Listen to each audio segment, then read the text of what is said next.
My roadside ghost story.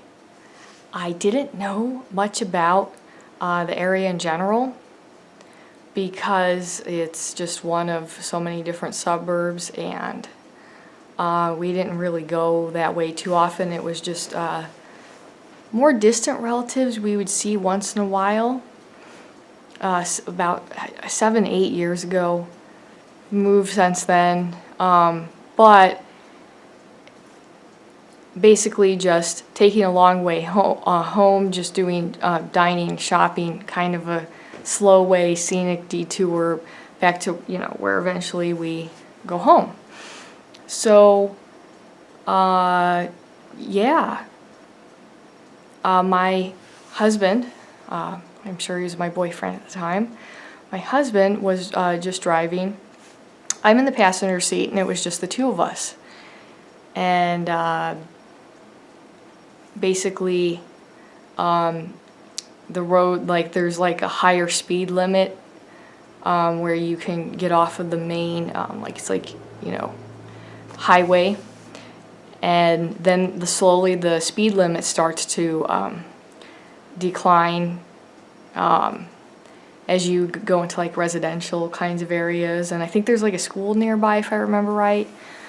Anyway, we weren't going super fast, so I remember almost being super relaxed. I kind of had my knee up on the side door a little bit, and I was just honestly really not in any particular mood, just kind of in that mode of conversation with my husband, and we're just talking.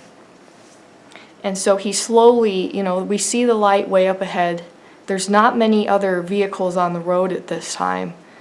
It was day. It was early, late afternoon, maybe 4 p.m. And he starts to slowly slow down in anticipation of the red light ahead. Not a lot of vehicles around us in any direction. I just definitely wasn't in a paranormal mood at all, whatever. And I looked over because I remember seeing the solid black mass out of the corner of my eye. And even though I did see this just on the astral plane and not on the physical plane, that is, how I do experience things. So it was just this black mass just took my entire attention away, and I ended up looking on the side of the road, so right out the passenger window. And it was just this sadness, and then the kind of the mass in my vision moved kind of away and towards the sidewalk, because it was a sidewalk where and then there's the stoplights, and it was it became smaller, like a child on a bike. So the way that I experienced this was here's this mass, and I look over to the road, and it becomes less solid, but still very, very dark black, and it's you could see, if you could just imagine the outline, the silhouette of a bike with a kid, and I could just feel the presence of a boy, and that motion, though, it had that motion of here's the shadow, almost dragging the behind of the bike, and just right into traffic. And right as it got to the to the stoplight, it kept going, but it disappeared. And that is what I mean, that experience for me is what I understand that other people, how normal people perceive this kind of an apparition. So knowing that it definitely is affecting people, other people are seeing this. And I knew that a kid drove into traffic and died. Then I started getting this other information. I kind of was getting a 80s to 90s feeling, like just with the clothes. I did kind of think that it might have been a Hispanic child, just with that, 80s to 90s clothing kind of a vibe, and no helmet, and just that's what I think he might have looked like in life. But I see ghosts all the time. I see people's shades. I see all this kind of stuff. And I don't literally physically see it. I see it, as visions. So I took note of it and and it made me sit up as the black mass, and I looked that way. It made me sit up.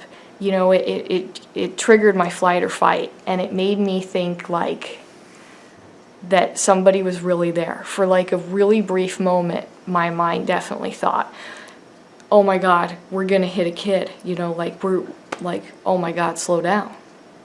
But really, it was that. So I didn't really think much about it.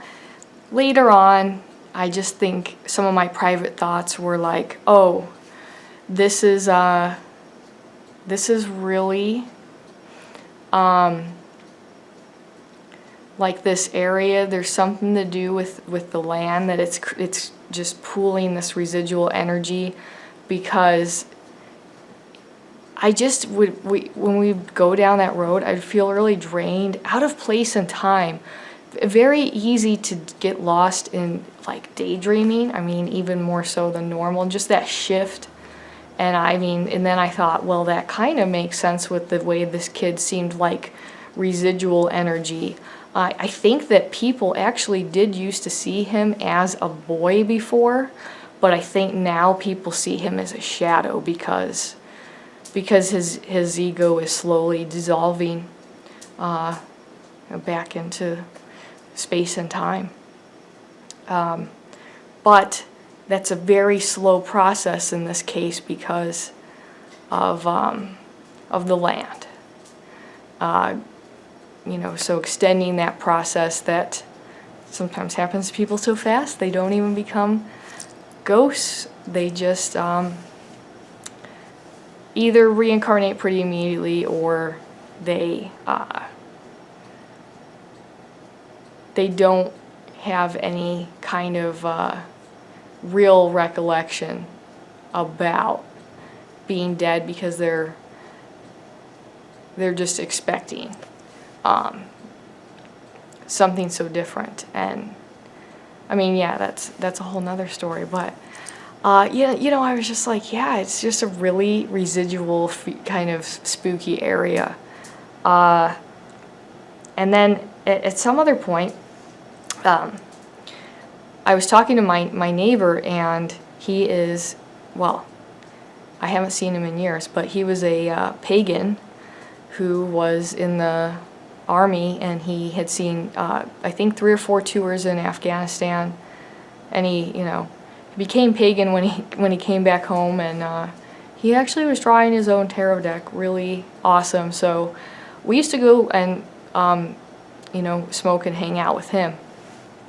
But because we lived in the same area, it would just be like once a month when you see each other, and it's like you have 5 or 10 minutes to spare, kind of a feeling.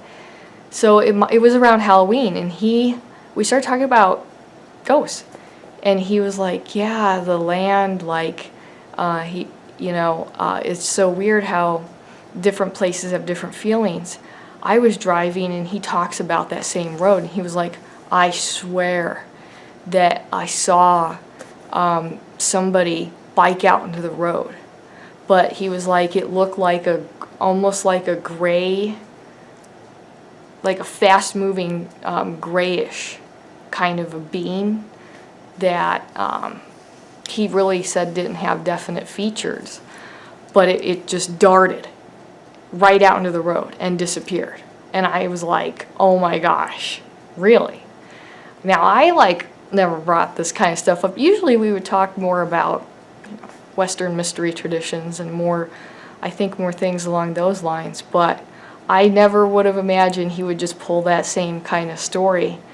Because for me, it's not so much a ghost story, but for other people, he was like, no, I physically saw it. He even told me that his girlfriend had, seen it too, except she was driving, but he was like, she was so startled, she just was on the brakes. So I was actually looking, I don't even remember, I'm doing some research on a specific cemetery that I want to do some basically films at, and rituals, and actually the best part is really just the history. I just like to go. I don't have to have this side of me, but if I feel appropriate, I'd like to do that. But so because of that, I came across this article talking about how I think it's University Drive and Ellsworth Road in Mesa, Arizona, is supposedly haunted because people report seeing the ghost of a young boy who got hit while riding his bicycle. And that's all the actually, I did try to research more specific information once I saw that little awesome nugget out there. I just wanted more information, and I wasn't able to uncover any kind of more specific details at all.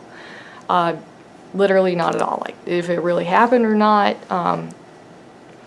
But that's really, really crazy and interesting that I do have a lot of visions of Roadside.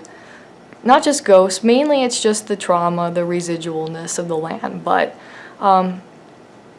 in this case, there is still a subjective conscious to this boy, just because it's taking him so long to dissolve. He's basically repeating this at what I believe is around the same time every day, but I think that it may happen for about an hour.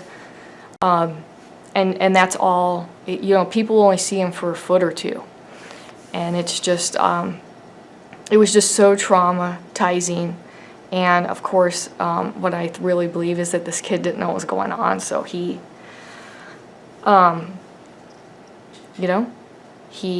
just rode right out into traffic, and he will eventually, he'll eventually dissolve.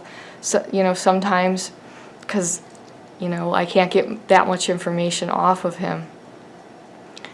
In those kinds of cases, they may be waiting for family members, so I see that slow dissolution of ego on a conscious kind of a way when loved ones are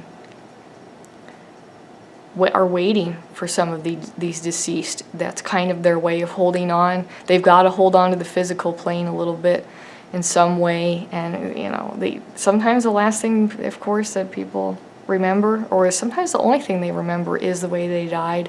So they'll kind of choose to relive that in order to stay tied to the physical plane while they wait for a loved one. And pretty much in their minds, that's all worth it, because that's really the power of love, I think.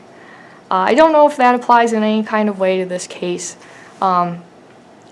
But I will definitely, and I said some prayers and vibrations for this spirit, so that if it can help the process a little bit. And there's always that freedom of choice, but I always want to make sure that a deceased person has the choice and kind of move them out of being stuck a little bit. The land is a whole nother story, but there's all kinds of portals and everything all around, especially the mountains of Mesa and Apache Junction, because the Hohokam left their canals. The Mormons came and found them, and that's how they survived, and those canals are still in use today, and the Hohokam vanished. So energy really, these energy portals, a lot of them are close to ancient water sources. So that actually applies in this case. That was like a really long ghost story, but I enjoyed it, and I'll talk to you guys soon.